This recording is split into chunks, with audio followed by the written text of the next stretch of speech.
creo que ya podemos darle inicio entonces a la charla.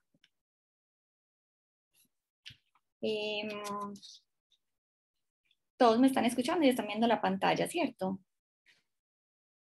Sí, doctora. Listo. Entonces, el día de hoy les voy a hablar acerca del trauma de vía lagrimal. Acá les tengo una fotico, pues, como para romper un poquito la formalidad de la virtualidad y este distanciamiento. Esta es una foto del Nevado del Ruiz, que, pues, muy afortunadamente queda muy cerca de la ciudad de donde vengo, de la ciudad de Manizales.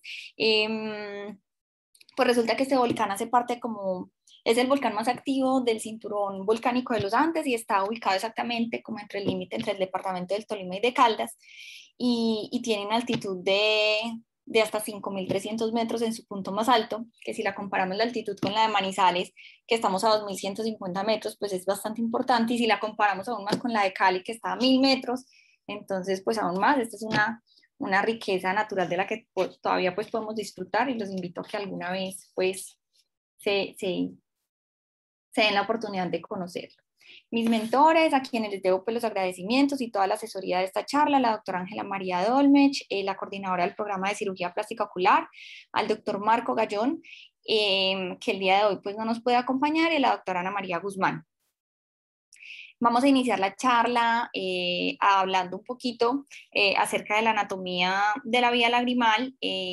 Básicamente, pues este sistema de drenaje consta de los dos puntos lagrimales, uno superior y uno inferior, dos canalículos, uno superior y uno inferior, y un canalículo común, que finalmente van a desembocar en el saco lagrimal, el cual se continúa en el conducto nasolagrimal para desembocar finalmente a nivel del meato inferior en la nariz. Por lo general desemboca a nivel de la axila del meato inferior, pero pues en muchos casos también pueden haber variaciones anatómicas y encontramos la desembocadura a nivel de la pared. Una forma fácil de ordenarnos y de abordar la vía lagrimal de una manera pues metódica es dividirla entre alta y baja, y esto pues nos facilita no solo el abordaje diagnóstico, sino también el planteamiento del abordaje quirúrgico. Entonces, cuando hablamos de una vía lagrimal alta, estamos hablando de los puntos lagrimales, de los canalículos superior e inferior y del canalículo común. Y cuando estamos hablando de una vía lagrimal baja, estamos hablando del saco lagrimal y del conducto nasolagrimal. Acá es importante tener en cuenta que en el 90% de los casos los canalículos entran al saco lagrimal por medio de un canalículo común, pero en ese 10% restante los canalículos superior e inferior entran de manera independiente al saco lagrimal, y esto es pues bien importante porque cuando nosotros accedemos a la vía lagrimal, el abordaje y la intubación de esta debe ser un abordaje tranquilo, sin tratar de hacer mucha fuerza para no crear falsas rutas, teniendo en cuenta que pueden haber este tipo de cambios y de variaciones anatómicas.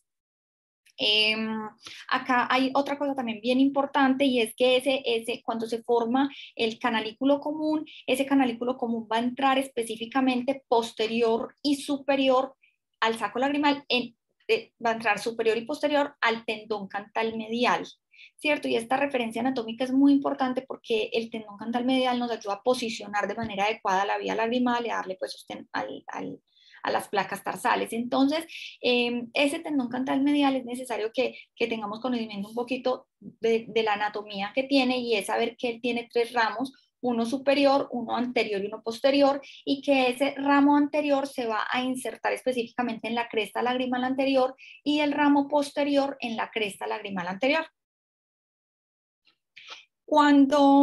Siempre que se hace vía lagrimal, pues tenemos que tener un poco de conocimiento acerca de la anatomía nasal, porque pues esta nos puede causar una gran repercusión sobre nuestro sistema lagrimal, ya que pues en la nariz es que desemboca. Acá vemos una imagen exactamente de la desembocadura del conducto lagrimal en la axila del cornete inferior, y acá cuando hacemos la sección, bueno, acá me quedó como cortada la foto, pero cuando hacemos la sección, un corte de la nariz, vemos el cornete medio y el cornete inferior, y cuando se retiran esos cornetes, acá podemos observar la desembocadura del conducto lacrimonasal. Ujú. Bueno, ya para entrar más en materia acerca del tema del trauma de la vía lagrimal, pues es importante decir que la laceración canalicular es un hallazgo bastante común dentro de las lesiones que involucran los párpados, especialmente cuando este trauma de los párpados es cerca al canto medial. Se va a presentar un involucro de la vía lagrimal en el 16% de los casos de todos los traumas palpebrales. Siempre que haya un trauma palpebral con una herida medial al canalículo, hay que sospechar compromiso de la vía lagrimal. Las reparaciones de las laceraciones del párpado, cuando no prestamos una adecuada atención al canalículo, pues esto en un 100% de los casos nos va a dar como resultado la oclusión del canalículo y por tanto, pues no podemos obviar la necesidad de una reparación primaria. La mayoría de los estudios pues también son bastante alentadores porque dicen que cuando se tiene en cuenta que hay un trauma de la vía lagrimal y se repara, en un 80% de los casos hay éxito de esa reparación de la vía lagrimal. Y esto pues todo en aras de evitar pues una epífora persistente postraumática, ¿cierto? En cuanto a datos epidemiológicos, pues la mayoría de las lesiones ocurren en niños o en adultos jóvenes con una media de edad entre los 20 años. Sí se ha visto que hay una mayor presencia de los traumas en los hombres en un 70% de los casos. En los adultos, la causa más frecuente son los traumas contusos, como los puños en un 31% de los casos, y en los niños, por el contrario, son las mordeduras por perro en un 39.5% de los casos. Se dice que en un 35% de los traumas faciales en niños, cuando hay eh, compromiso pues facial, hay compromiso de la vía lagrimal en un 35% de los casos. Acá también es importante saber que el canalículo más frecuentemente afectado cuando hay laceración pues canalicular es el canalículo inferior en un 60% de los casos. En segundo lugar, el canalículo superior y solo en un 6% pues tienden a afectarse los dos canalículos. Otro dato pues a resaltar es que el drenaje canalicular superior e inferior es casi que equivalente y por tanto pues se le debe dar la misma consideración para su reparación. Entonces pues esto es importante tenerlo en cuenta y no obviar la importancia del canalículo superior. Hay algo que quería comentarles acerca de los diferentes tipos de lesiones de los tejidos blandos, su diferenciación y pues cómo esto nos ayuda para el abordaje pues terapéutico. Cuando tenemos contusiones o abrasiones, pues seguramente son lesiones que no van a necesitar un abordaje quirúrgico, sino pues que solamente con el uso con una adecuada limpieza y con el uso de antibióticos tópicos va a tener. Pero cuando ya tenemos avulsiones, que la avulsión per se implica un desgarro de tejido e incluso pérdida de tejido, pues estos sí nos van a sugerir la necesidad de un abordaje quirúrgico. También están los traumas pues punzantes, en los que aparentemente vemos una herida pequeña, pero que pueden asociarse pues a heridas bastante profundas. Y ya finalmente, pues las laceraciones que son causadas por objetos cortantes, esas laceraciones pueden tener cortes limpios o laceraciones simples, pues que solo van a requerir una sutura de la piel, pero pues también pueden haber laceraciones ya que se extienden más profundamente hasta la grasa subcutánea y en estas pues sí va a requerir un cierre por capas. Siempre que tengamos laceraciones, pues tenemos que analizar cómo está el margen palpebral y si hay o no compromiso canalicular. Entonces, otro aspecto que me parece bastante facilitador del abordaje de los traumas de vía lagrimal es hacer un abordaje metódico, un abordaje ordenado y para esto pues nos sugiere este tipo como de paso a paso. Lo primero es, como en todo trauma, es saber estar seguro de la estabilidad neurológica y cardiopulmonar del paciente, luego seguir con la examinación del ojo y descartar que haya un compromiso de este. Si ya pues estos dos aspectos superiores se descartan, entonces continuamos a la examinación de los párpados, y acá lo primero que vamos a mirar es cómo está la integridad del margen palpebral, y en segundo lugar si hay o no, o si sospecho una lesión canalicular. Ya finalmente pues miro si hay lesiones de la lamela anterior. Acá como un tip importante es que cuando vemos heridas de la lamela anterior que se asocian a salida de grasa por la herida, entonces vamos a sospechar que es una herida mucho más profunda en la cual puede haber un compromiso de la aponeurosis del elevador. Y luego ya continuamos pues con el resto de la examinación periocular.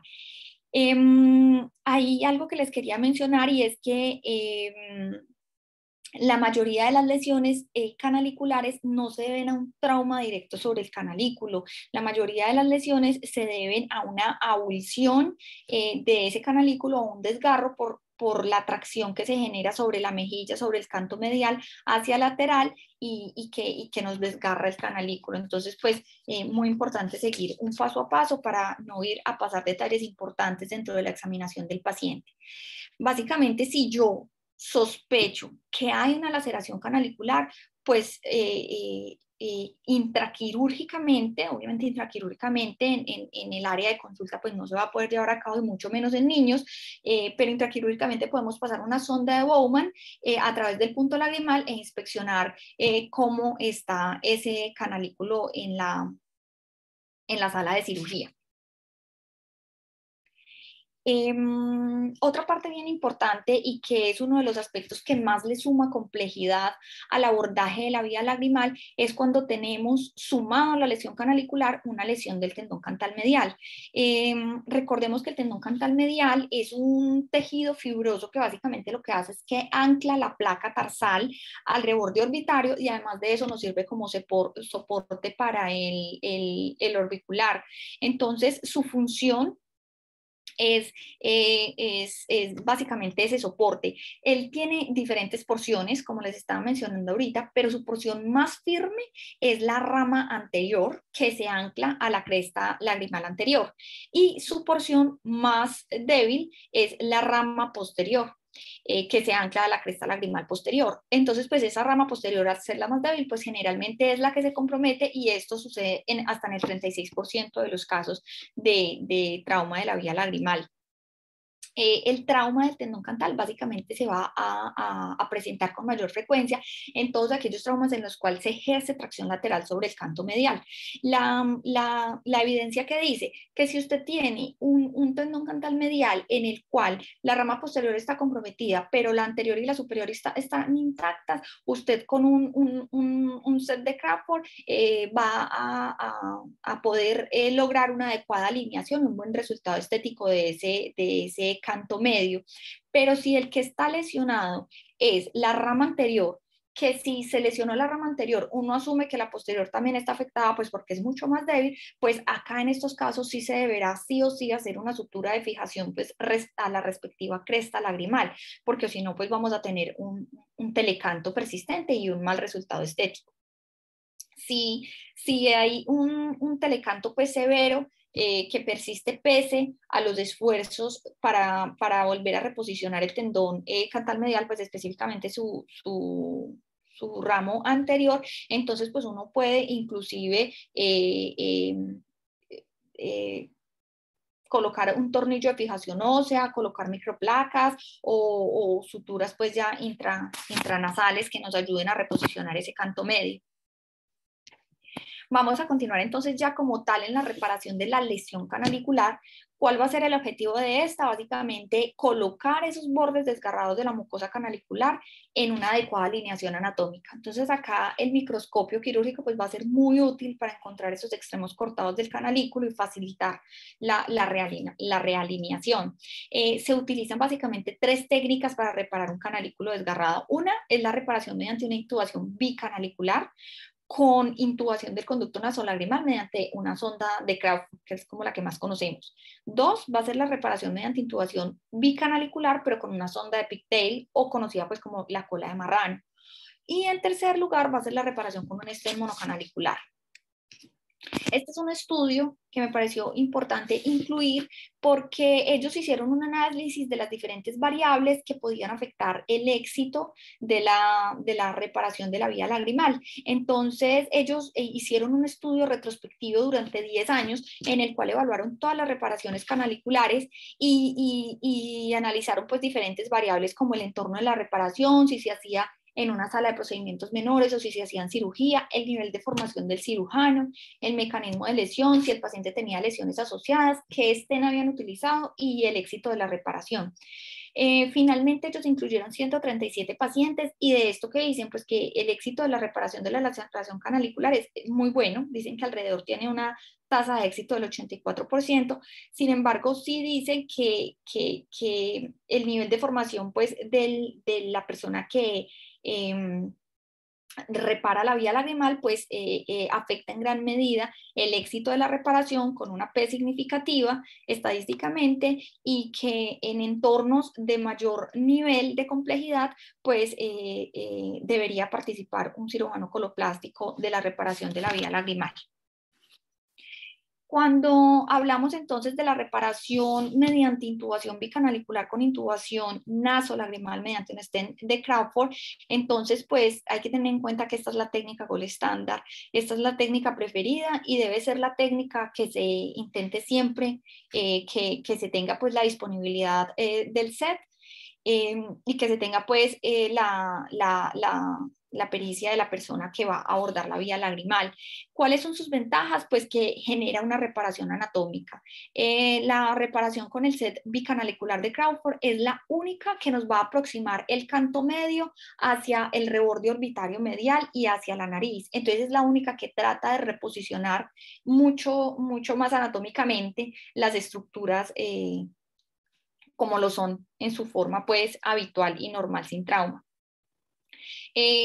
Lo otro pues es que va a reposicionar el párpado traumatizado y eso nos va a facilitar la reparación, su reparación y su realineación y pues asegura excelentes resultados tanto funcionales como estéticos. ¿Cuáles son sus desventajas? Pues que requiere anestesia general para su realización y lo otro es que pues aunque técnicamente es más difícil, si contamos con endoscopía, se puede convertir en un procedimiento más sencillo y pues se van a evitar falsas rutas. El problema pues es que tendría que contarse en la institución donde se realice pues con un endoscopio y también con el personal pues que sepa manejarlo. ¿Cómo es la técnica? Entonces, pues básicamente la técnica incluye la identificación de esos extremos cortados del canalículo. Acá un tip importante es que ese canalículo cortado se va a observar blanco, rosado y muy brillante. Entonces, pues esta es una forma de reconocerlo. Otro tip bastante importante que me ha dado la doctora Dolmech es pasar por el canalículo que está indemne, irrigar con fluoresceína y mirar pues por dónde sale en el canalículo, en el extremo proximal del canalículo que está cortado. Y podemos exponer pues bien de manera muy delicada con unos ganchos de piel y observar por dónde sale la fluoresceína. Hace algunos años se hacía con azul de metileno, pero pues me comentaba la doctora que esto generaba como una tinción de todas las estructuras por las cuales pues pasaba el azul de metileno y esta tinción duraba hasta 10 a, perdón, hasta una semana. Entonces pues sí, la indicación es hacerlo con fluoresceína. Y lo principal, pues tener muchísima paciencia. En el momento en el que uno se cansa de buscar el canalículo, ahí ya todo se complicó pero siempre se puede encontrar. Lo segundo es pasar el estén, ¿cierto? Por ese canalículo desgarrado, luego se pasa el estén al conducto nasolagrimal y ahí hacemos la sutura pericanalicular. Idealmente, acá lo que busca esta sutura pericanalicular es colocar en contacto los bordes del canalículo que fueron seccionados, pero no es necesario pasar las suturas por la mucosa del canalículo, simplemente es hacerlo cerca para que los bordes de la mucosa se aproximen, como vemos en la imagen. Esos puntos que se van a hacer son unos puntos transfixiantes, es decir, que no pasan la piel ni tampoco pasan la conjuntiva. Con 2 o 3 puntos va a ser suficiente. Yo creo que sería como eso. Posteriormente ya se anuda el set de Crawford en la nariz. Recordemos que este nudo no se debe atar demasiado para que pues no nos vaya a retraer el conducto nasolagrimal, ni tampoco puede quedar demasiado suelto que se salga el nudo por la nariz. Y finalmente hacemos los puntos de piel. Este es un estudio que habla acerca de la tasa de éxito funcional y cosmético en las reparaciones que se hacen con un set de Crawford bicanalicular y si se hacía o no colocación de una sutura de tracción medial para reparar la avulsión del tendón cantal medial. Entonces, pues ellos incluyeron 40 pacientes en los cuales habían tenido una avulsión del párpado traumática asociado a la laceración del canalículo y lo sometían pues a este procedimiento. ¿Qué concluyeron ellos? Que la colocación de los stent bicanaliculares lograba excelentes resultados estéticos, tanto en las lesiones pues, de avulsión palpebral, y lo mejor era que facilitaba la adecuada realineación de los tejidos sin necesidad en todos los casos de fijar la cresta lagrimal posterior. Es decir, cuando la rama anterior del tendón cantal medial estaba indemne, solo era la posterior, con la sola colocación del bicanalicular ya reposicionada de manera adecuada el canto medio. Entonces, pues, llevarnos para la casa, que esta va a ser siempre la primera opción y es la opción que nos permite rehabilitar la vía lagrimal de la forma más anatómica. Caso bastante curioso del doctor Marco Gallón en una niña de 4 años que sufre una mordedura de perro. Este caso lo vimos ahora en diciembre, es un caso reciente, pues hay compromiso de la vía lagrimal y del margen palpebral. Se le colocó un stent bicanalicular de Crawford y vemos pues cómo hay un adecuado realineamiento del margen palpebral y cómo los resultados estéticos como funcionales fueron muy buenos. Otra de las opciones que tenemos dentro del armamentario para abordar la vía lagrimal lesionada va a ser la reparación mediante la intubación bicanalicular, pero con sonda de Pictel. Dentro de sus ventajas es que no requiere necesariamente anestesia general en adultos, pero esto lo ponemos interrogado porque pues cuando se coloca anestesia local va a haber una distorsión de los tejidos y esto pues va a aumentar la dificultad para encontrar ese canalículo seccionado. Entonces pues lo ideal sí es que siempre que se vaya a explorar una vía lagrimal se haga bajo anestesia general. Lo otro es que la rotación de esa sonda de Pictel a través del canalículo sano, pues la otra ventaja es que cuando yo entro por el canalículo sano y roto la sonda de Pictel, pues él me va a mostrar cuál es la salida del canalículo que está seccionado. Sin embargo, aquí hay que tener de nuevo muy en cuenta esas diferencias anatómicas que tenemos en algunos pacientes y ese 10% en el cual el canalículo común no está presente y los canalículos superior e inferior entran de forma independiente al saco y pues en estos casos no se va a poder utilizar una sonda de Pictel, entonces no se debe forzar el paso de ella. ¿Cuáles son las desventajas? Pues que hay una alta incidencia de fallas porque puede generar unas falsas rutas y daños de la parte sana del sistema canalicular, es decir, del punto que no está afectado. Y pues lo otro es que este no va a reposicionar el canto medio si hay compromiso pues del tendón cantal medial. ¿Cuál es la técnica? Básicamente se pasa la sonda de Pictel. Básicamente se pasa la sonda de Pictel, se asegura pues que uno no esté generando una falsa ruta, que esté detrás del tendón cantal. Cuando el mango esté en la parte superior, nosotros debemos hacer una tracción hacia arriba y debemos sentir la resistencia que hace el tendón cantal medial. Eso nos dice que estamos detrás de este y que vamos por una buena ruta. Cuando sale por el canalículo que está cortado, entonces enhebramos una sutura, idealmente 6 ceros, y se devuelve la sonda para poder pasar la sutura, la seda. Luego se pasa el stent por esa sutura de seda que acabamos de pasar y se anuda. El nudo se va a colocar dentro del stent y ese sitio de unión entre los dos extremos del stent pues se rota hacia el canalículo sano, nunca hacia el canalículo que está lesionado. ¿Cuándo vamos a usar una sonda de Pictel? Básicamente si no hay recurso del set de Crawford, esa es como la indicación. Nuestro gol va a ser el set de Crawford, pero pues hay sitios donde no vamos a tener acceso a ese, entonces pues es como un abordaje de emergencia, si no hay otra posibilidad. Y recordar pues lo que les mencionaba, voltear siempre el nudo hacia la parte sana. Este es un estudio en 228 pacientes. Ellos hicieron un estudio retrospectivo de pacientes que han sido tratados quirúrgicamente con sonda de Pictel con punta redonda. Hace varios años se utilizaba con un gancho, pero pues este no se recomienda porque se asoció a más pues compromiso y traumatismo del canalículo sano, entonces lo ideal es utilizarlo con punta redonda.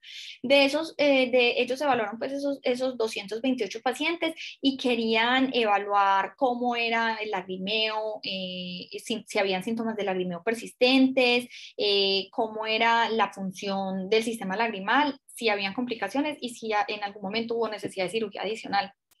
Ellos que concluyeron, pues que con la sonda de Pictel se podía reconstruir la vía lagrimal de una manera segura y eficaz y que el lagrimeo en el posoperatorio era bastante infrecuente. Que había adecuada permeabilidad anatómica en la mayoría de los pacientes evaluados y que pues la necesidad de una nueva cirugía lagrimal pues era infrecuente, era rara. Entonces pues también sirve, pero pues con las ventajas y las desventajas que les mencionaba. La tercera y última opción es la reparación con un stent monocanalicular. Este se va a usar básicamente cuando los canalículos superior e inferior entran de forma independiente o cuando hay una obstrucción de uno de esos dos canalículos. ¿Cuáles son las ventajas? Pues que no manipula el canalículo sano y la otra es que es súper fácil de retirar y súper fácil de colocar. Dentro de las desventajas es que es muy costoso, puede tener un costo de alrededor de $1.000.000 y pues no nos va a aproximar en absoluto el canto medio. Es decir, que si hay un compromiso del tendón cantal medial, no nos va a mejorar esto pues en lo absoluto. Hay dos estilos disponibles, hay uno que se llama el stent mini monoca, esta es la referencia, ese es un stent corto de silicona que se va a colocar en los 2/3 externos del canalículo y se va a mantener en su lugar porque tiene un conector como el que tienen los plugs para taponar la vía lagrimal. Entonces, pues básicamente o sea, él no llega hasta el conducto nasolagrimal. Y está el otro que es el stent Colaret Monoca Style, que tiene pues como una guía de alambre que pasa el stent de silicona a través del canalículo por el conducto nasolagrimal. Ninguno de los stents se debe usar cuando hay lesiones pues del conducto común. Este es un estudio, esto es pues lo que nos dice la evidencia de los estudios monocanaliculares. Ellos básicamente acá hicieron también un estudio tipo serie de casos en el cual recolectaron 48 pacientes, querían evaluar pues como durante unos 6 meses cuáles eran las tasas de éxito anatómico y funcional, y ellos hacían pues sondajes diagnósticos e indagaban por la persistencia del lagrimeo en el posoperatorio. ¿Qué concluyeron ellos? Que los resultados demostraban que la intubación de los canalículos lacerados con Monoca pues era muy segura, era efectiva, era muy simple y las complicaciones eran mínimas, pero pues con las restricciones y las ventajas que les comenté. Este es un caso que queríamos dejar para el final porque este es un caso bastante complejo de vía lagrimal en el cual la niña, esta es una niña la cual había sufrido una mordedura de perro y había llegado para pues, recanalización y abordaje de su laceración canalicular y tenía compromiso del tendón cantal medial, pero como había llegado unos días después, fue bastante compleja la intubación de la vía lagrimal, haciéndose como se debe hacer con la colocación de un stent bicanalicular de Crawford, pero en el primer momento quirúrgico fue bastante difícil reposicionar en la cresta lagrimal anterior ese tendón cantal medial y la rama anterior que había sido seccionada. Entonces, pues, esta es una paciente que ante pues, las demoras del sistema y todo, llega tardíamente, se dificulta mucho más su abordaje, se puede canalizar, pero no se puede reposicionar el canto y acá vemos pues los resultados cuando no se hace ese abordaje del tendón cantal medial. Ella requirió un segundo momento quirúrgico en el cual la doctora le colocó un tornillo y así logró reposicionar el canto medio. Acá vemos pues cómo mejora el resultado estético, aunque quisiera uno pues hacerlo desde un inicio, a veces es demasiado complejo y por eso es que la vía lagrimal a veces se puede tornar bastante compleja. ¿Cuáles son las complicaciones? Como estábamos mencionando, la necesidad de reintervención por persistencia de pílora. Una estenosis que cause un drenaje, una estenosis residual que cause un drenaje insuficiente y que haga pues que el paciente requiera en un segundo momento quirúrgico una daquiocistorrinostomía o la colocación de un tubo de Jones, una extrusión prematura del stent, la formación de granulomas piógenos. Esto sucede cuando se deja demasiado tiempo el stent o que se empiece a asociar a presencia de epistaxis. ¿Cuáles son las conclusiones? Siempre tener en cuenta la ubicación, la extensión y la gravedad de la lesión. Desarrollar una rutina para examinar los tejidos blandos, comenzando, como mencionamos, con la inspección de la continuidad del margen palpebral, prestando especial atención a los puntos lagrimales, pues para no pasar por alto una laceración canalicular. Y siempre que haya una lesión medial a los puntos lagrimales, o pues una lesión medial canalicular, siempre hay que descartar que no haya pues un compromiso canalicular, así ya venga suturado. Y lo ideal pues es repararlo antes de la primera semana. Por tanto, pues estos pacientes no se pueden diferir más de 24 o 48 horas porque en realidad encontrar un canalículo roto después de ese tiempo es muchísimo más complejo. Eso era todo lo que les tenía. Muchísimas gracias. Si tienen alguna pregunta.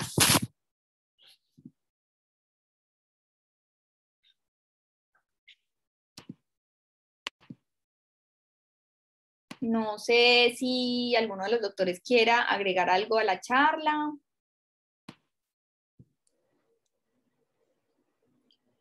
Buenos días, Kelly, excelente la presentación, muy Gracias. buena. Solamente pues adicionaría algunos comentarios. Efectivamente, la reparación de la vía lagrimal pues es esencial, o sea, hay que hacerla siempre, siempre que esté presente.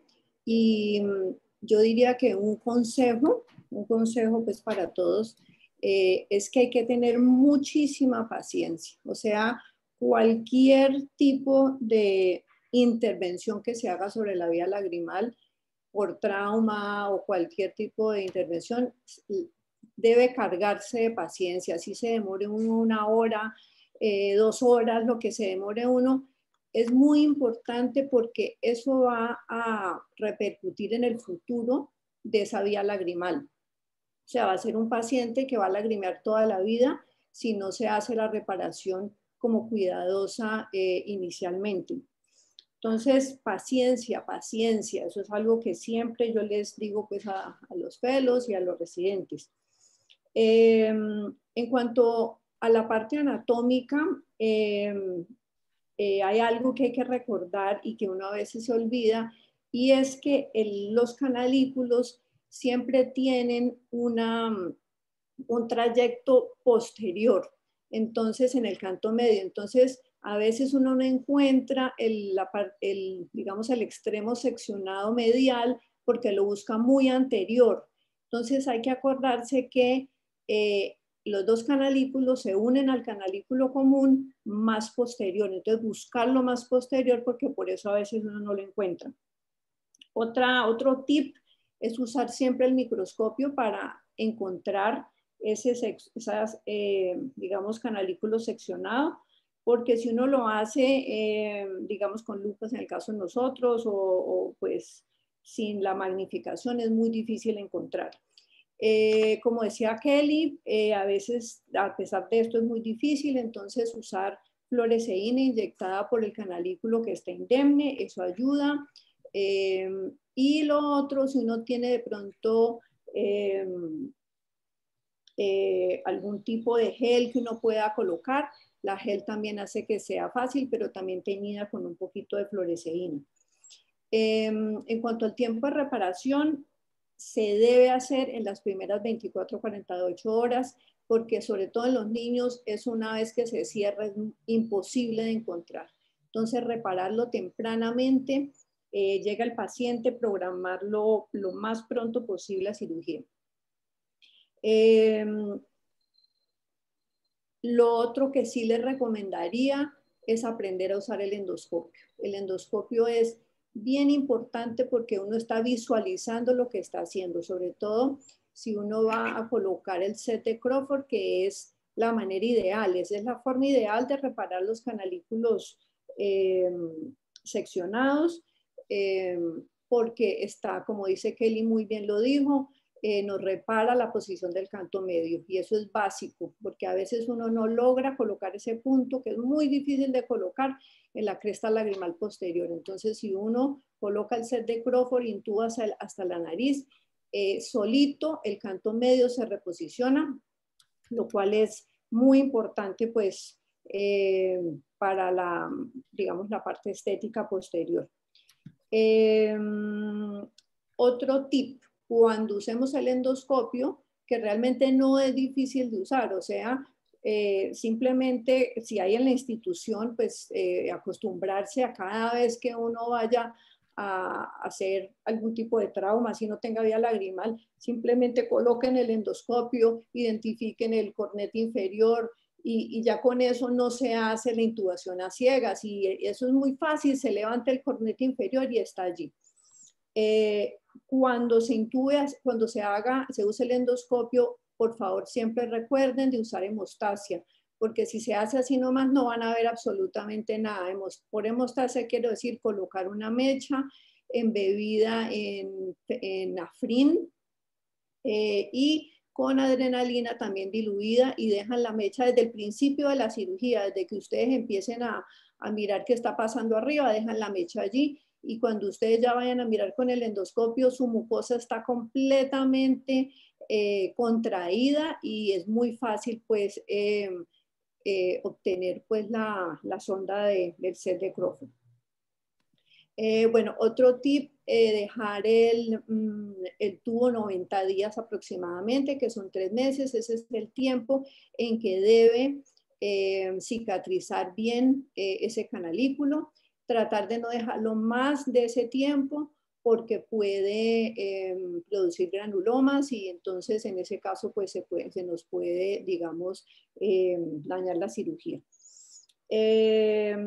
Y pues en lo posible, tratar de no usar la cola de marrano, a menos que pues no haya un set de Crawford, a menos que, digamos, sea la única posibilidad, pero lo ideal sí, el gold estándar es hacer pues la intubación definitivamente hasta la nariz. Bueno, básicamente esos serían como mis comentarios. Nuevamente reitero, excelente Kelly la charla. Gracias, doctora. Yo tengo una pregunta. Sí. Cuando hay lesión de la parte anterior del tendón cantal medial inicial, ese tendón se fija al periósteo, ¿cierto? Sí, se debe fijar a la cresta lagrimal anterior. Es un punto, no es fácil, pero hay que hacerlo, a menos que se intube hasta la nariz. Si se usa el set de Crawford hasta la nariz, se puede obviar, ¿sí? Debe tratar de colocarse, pero se puede obviar porque simplemente el hecho de tener el set de Crawford ahí, eso aproxima el canto al periósteo. Entonces, y como eso va a estar allí 90 días, va a cicatrizar adecuadamente. Pero sí se debe intentar siempre de colocar un Vicryl 5 ceros, eso es lo ideal. Eso no necesita, o sea, ese tendón no ejerce gran tensión, porque, o sí la ejerce, porque es que cuando lo hiciste secundariamente, tuviste que poner un tornillo. ¿Por qué el tornillo? Porque ya secundariamente, o sea, es difícil porque no está ya digamos, el trauma allí, entonces uno tiene que abrir ese tejido, eso es todo fibrótico, es como, técnicamente es bastante difícil. Y he tenido la experiencia en que solamente pongo suturas y como que la memoria del telecanto está allí y no llega a la posición que uno quiere. Entonces, varias veces me ha tocado poner tornillitos de titanio y suturar los ramos del tendón cantal al tornillito de titanio, porque vuelve y pasa. Entonces uno se pasa pues allí 1 o 2 cirugías tratando de mejorar el canto medio. ¿Y qué tan posible es después de que hay un canalículo abandonado, cerrado, qué tan posible es llegar y tratar de eliminar esa parte que está contracturada, que está fibrosada, y volver a unir los dos extremos, digamos, recortar ese pedazo y volver a unir? Estoy pensando en forma, digamos, figurada. ¿Eso es posible? ¿Se hace o es muy difícil? Muy difícil, muy difícil. Se puede intentar, pero eso está todo fibrosado, no se encuentra, uno tiene el extremo proximal, pero de resto no se encuentra nada, se ha fibrosado el común. No, eso es imposible. Yo nunca he podido hacer eso. Nunca, eso no es posible. Y uno a veces puede usar un trépano, pero el trépano lo único que hace es hacer una falsa ruta que uno después intuba, pero después quita el tubo hasta los 6 meses y vuelve y se cierra. Entonces, no. Si no se repara primariamente, ahí no hay nada que hacer. El doctor Blanco nos está pidiendo la palabra. Ay, qué pena, doctora. ¿Quién primero? No, tú. ¿Hablo? Sí, Vale, claro. Bueno, buenos días a todos. Felicitaciones, Kelly, por la charla, muy completa. Gracias. La anatomía, todo, felicitaciones.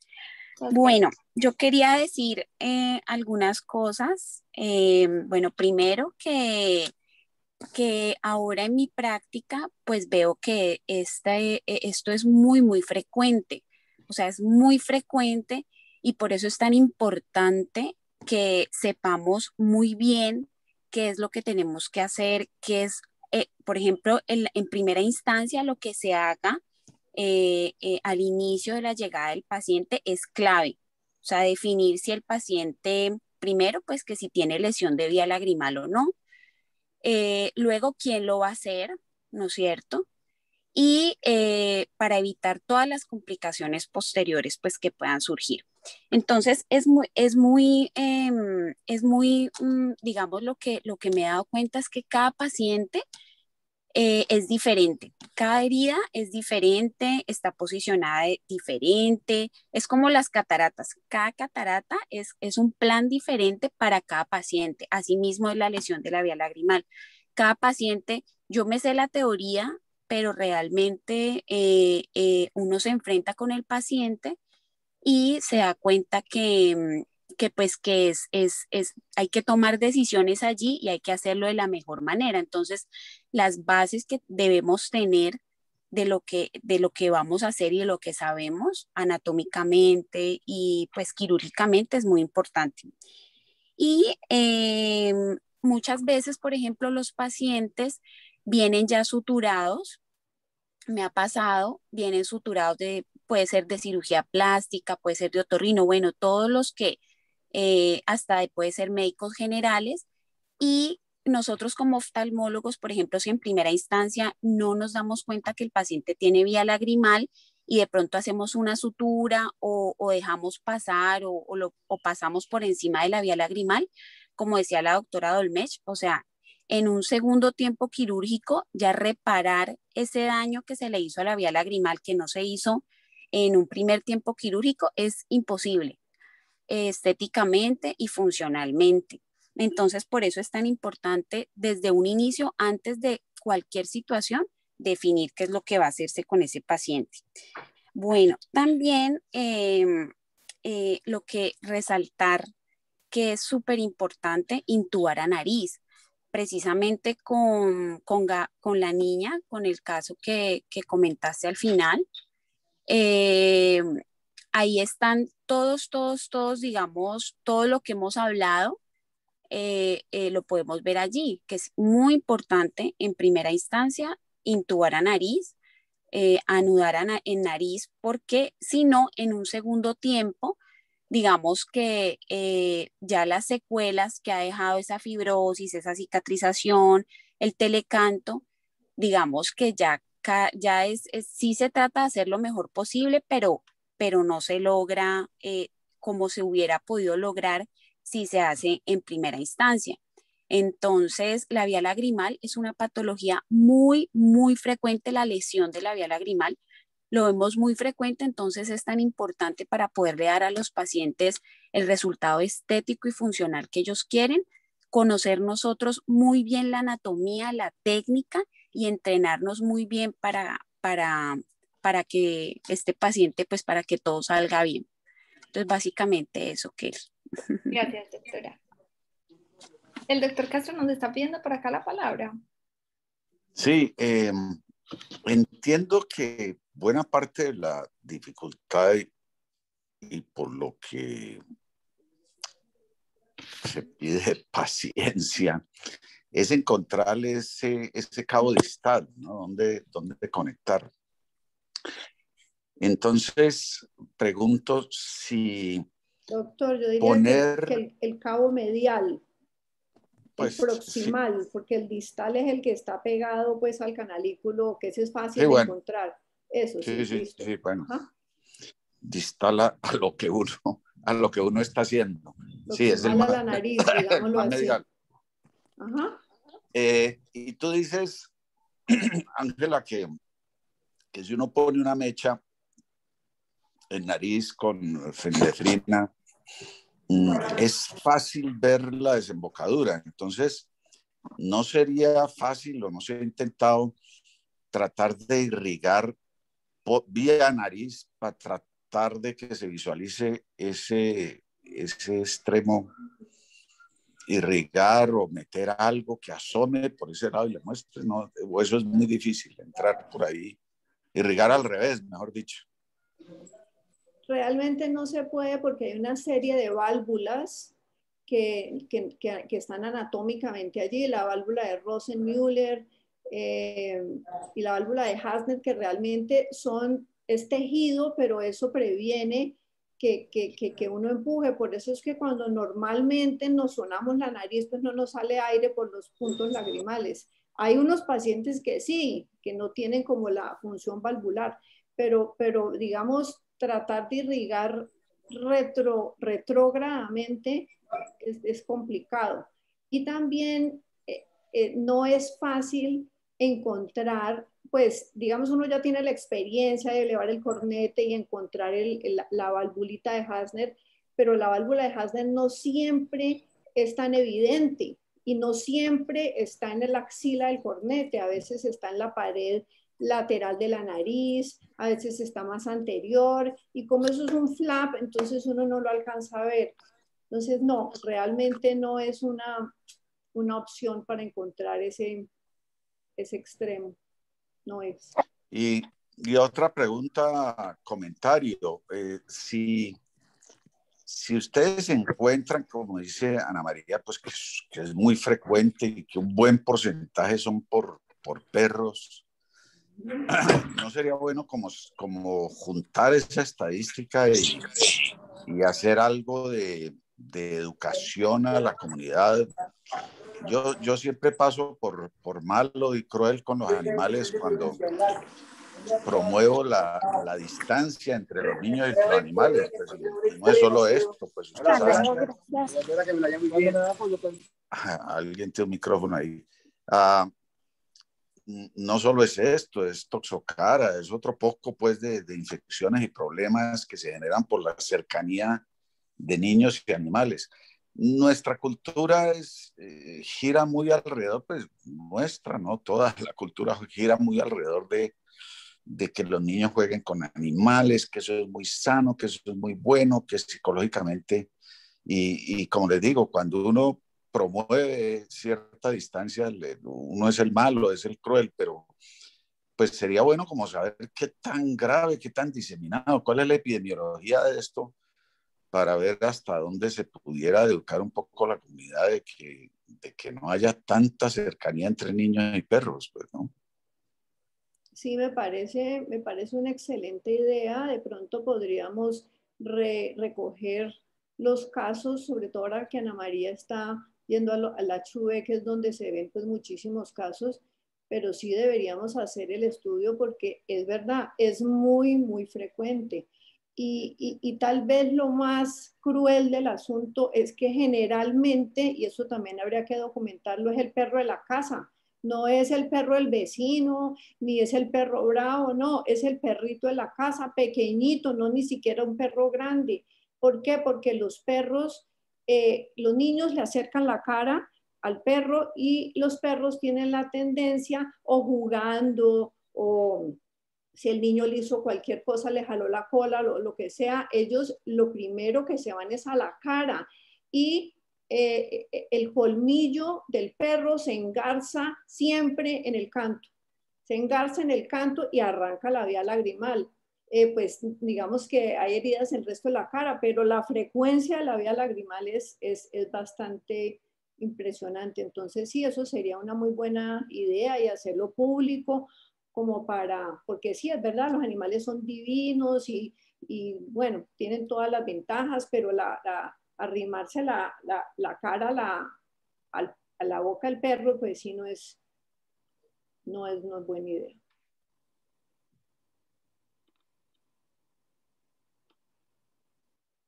Doc, incluso a eso lo referíamos al principio en la estadística y eso se presenta en un 39% de los casos que hay mordeduras de perros, en un 39% de los casos se comprometen los párpados.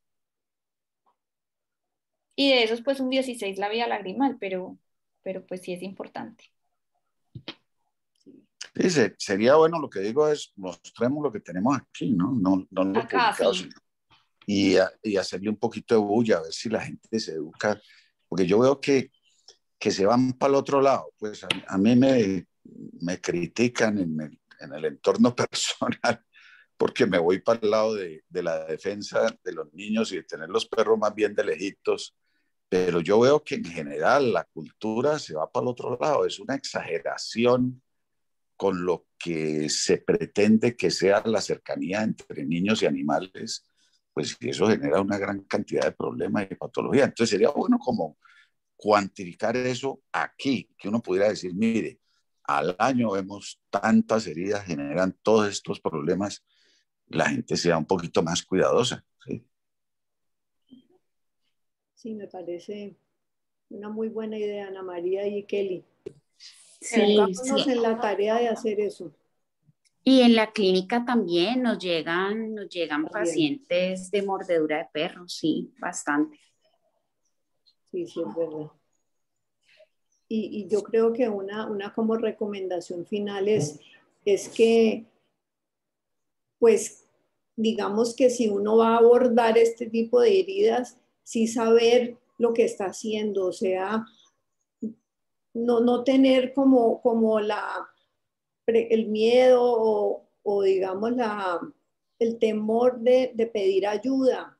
Digamos, si uno llega y ve esa vía lagrimal y uno dice, no, yo no, aquí no puedo hacer esto, en vez de tratar de ponerle la colita de marrano y hagamos esto y cerremos bueno, y cobremos la EPS, lo que sea, no, llame a alguien. Cualquiera de nosotros estamos dispuestos a ayudar. A mí me llaman y yo a cualquier momento, Ana María yo creo que también, Kelly, todos estamos dispuestos a ayudar y no de pronto pues reparar una vía lagrimal pues no adecuadamente y ese paciente pues queda lagrimiendo para toda la vida o toca ponerle un tubo de Jones, que es pues algo que no es como muy recomendable pues para un niño. Bueno, no veo como más manitos levantadas. Les agradezco a todos por acompañarnos en la charla y bueno, un feliz día para todos. Muchas gracias. Gracias, doctores, Hasta por luego. la A ti, intervención. Gracias. Kelly, hasta luego. Gracias, Gracias. doctora Kelly. Bueno, Gracias, Kelly. bueno, doctora.